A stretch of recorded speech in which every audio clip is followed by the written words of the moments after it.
Hi there, it's Moira McDonald. Right, I sound probably really exasperated, but I swear to God, if ever there was a video that was blighted, it's this one. This is my third attempt to record this. The first time I got right through the envelope, felt really quite happy that it went okay, only to discover that I hadn't hit the button to record. Second one I was doing there and my brother walked in and shouted, "That's the tumble dryer done." So that was that, gubbed. So here we are with the third go. At this stage in the game, I am not repeating what I've done so far. I'm going to show you and explain it as best as possible. Right, I've got a page at Edith Holden. It's not the Edith Holden with the fancy text, it's the Edith Holden with the normal text. I have used the Martha Stewart scoring board. Just so happens I've got the 6-inch. I've also got the 12-inch, but then I'm a show off, so I've got both. The 6-inch does for this. Took it at ½ an inch, scored down that side, turned it that way, scored it that side, sort of ½ inch both sides. Top of my envelope, just wanted to make it the natural line where she had a line in the book.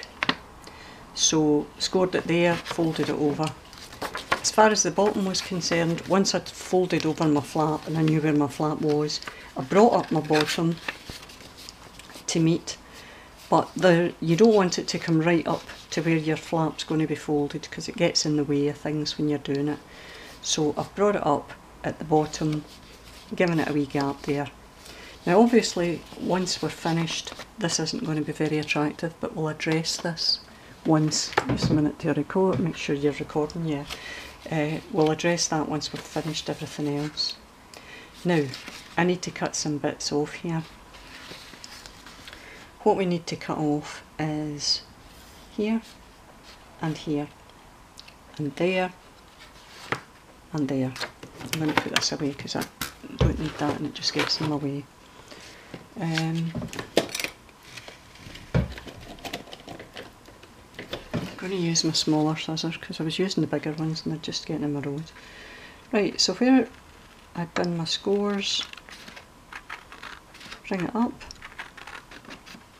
to where the line is, and when I get to the line I need to cut this to make it fold in without a corner that's going to get in the way.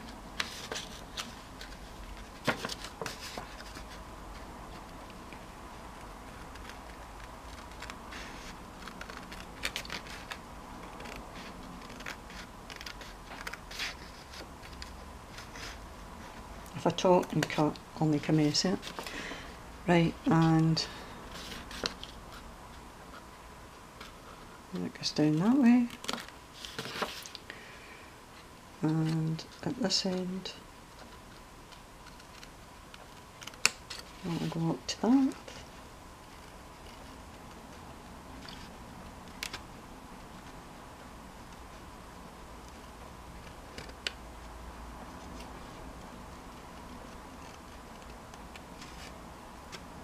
Muffle pernickety, but I really don't. If I'm going to do something, I'd like to make sure I try and do it right.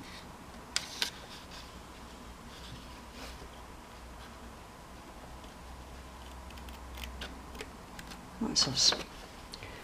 Right, so we've got the wee bits we can get rid of. That'll fold over, that'll come up, that'll be like that, and that will be our envelope. I'm going to run along, can I get in the drawer here? I'm going to run along my edges with vintage photo.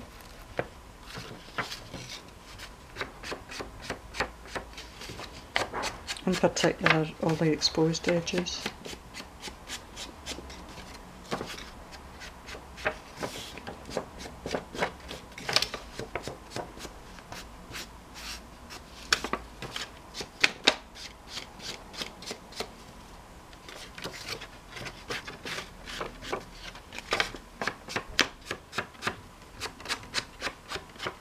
I'm not very happy with that flap there at that corner.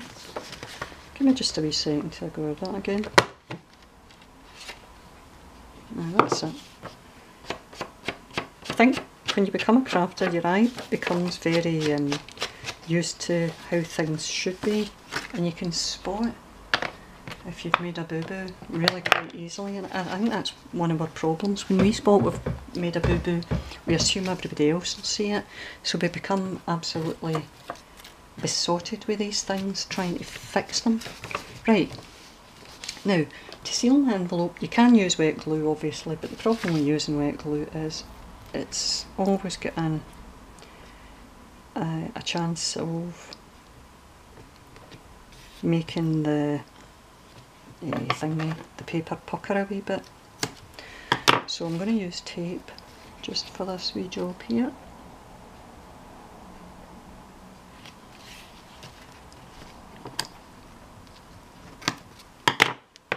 And it's easier to put it on this bit than putting it here, because obviously it's not coming all the way up here, so if I was to put the tape there I might run the risk of bringing it too far up. As it is, it's gone over a wee bit at the edges, but what I'll do is, when I peel it off, just smooth that back round in the direction it's meant to go, and the same with the other side.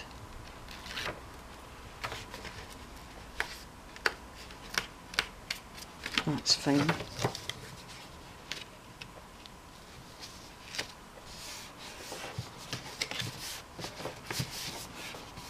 And that's us. We've made our envelope. So you can have hundreds of Edith Holden envelopes. Now, this isn't very attractive, and obviously it's upside down in relation to this, although having said that, my plan is ultimately to decorate this. I would like to dress this though, in some fashion. So first thing I want to do is I want to measure it to get a rough idea size-wise, and it is just over 3.5 by just over 5.5. Now, there was another picture in the Edith Holden thing that I thought might go quite well if we could get it the right size.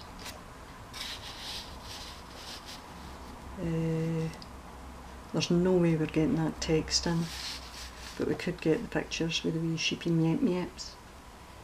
Call them sheepy meep meeps because they go meep meep when they're in the field.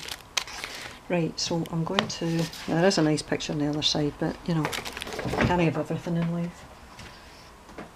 Sacrifices must be made, I'm afraid. First of all, we'll cut that text off. I had planned on trying to save the text and use it, but in this instance, it's not happening. Right, so this needs to be, that was 3.5, or just over 3.5, so I'm going to make this just over 3.25.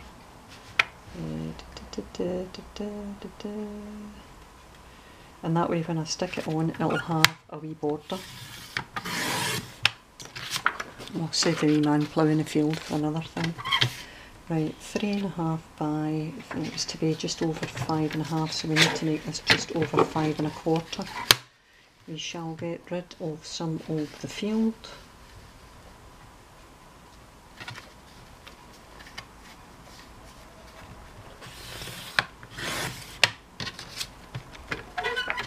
And in theory, this should be a reasonable fit for the back of this envelope. Aye, that looks okay. Now, you'll notice yourself, apart from the fact that obviously we need to distress around the edges of this, because we've cut the corners here, if we leave that square, it's just not going to look right. To your eye, it'll be more attractive if we can round the corners on it to just make it look the same. So, corners rounded.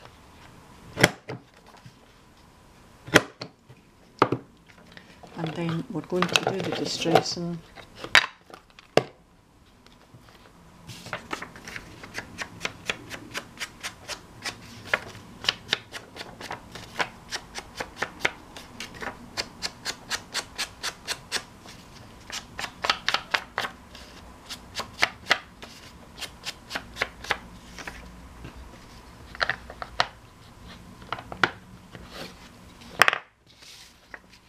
And that should hopefully fit on this making it look reasonably attractive. What I'm also going to do actually is I'm going to round these corners, because I think it'll just look more natural because I've rounded the corners of that. Now I'm going to use the tape again to do this.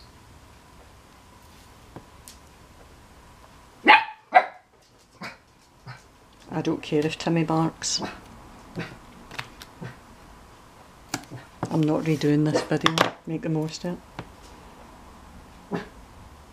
He's no doubt seen a bird and he's telling it to go away from our garden, but you can't really do that.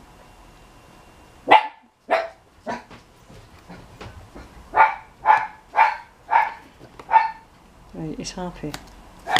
Let me be. Any minute now my husband will come storming in and say, are you not going to do something about that dog barking?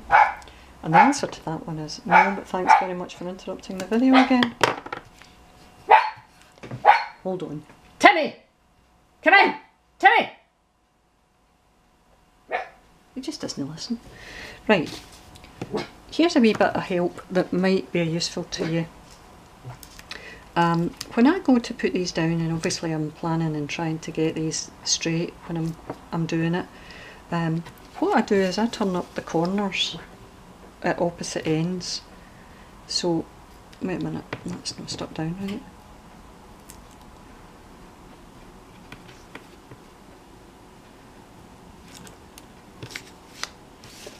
Right, I stick down the corners and I lift up like that, so that when I go to position it, it's not automatically going to be stuck down where I don't want it to be. I can sort of size it up okay. That'll do me, I think. And then you gently pull away the rest of the tape. And the theory is, it helps if I got the theory. Right, there we go. The theory is that it's straight, and that's reasonable enough. It might be marginally off up here, but you're not going to notice that when the flap's down. And that's it. So the next bit to do is the front of the envelope. But what I'm going to do first is I'm going to make a stick pin to go with this. So we'll have another video of me making a stick pin, and then once I've done the stick pin we'll have a third video which will be linked hopefully to this, and we'll be able to actually decorate the front of this envelope. So thanks for joining me. I shall see you in part 2 shortly. Bye!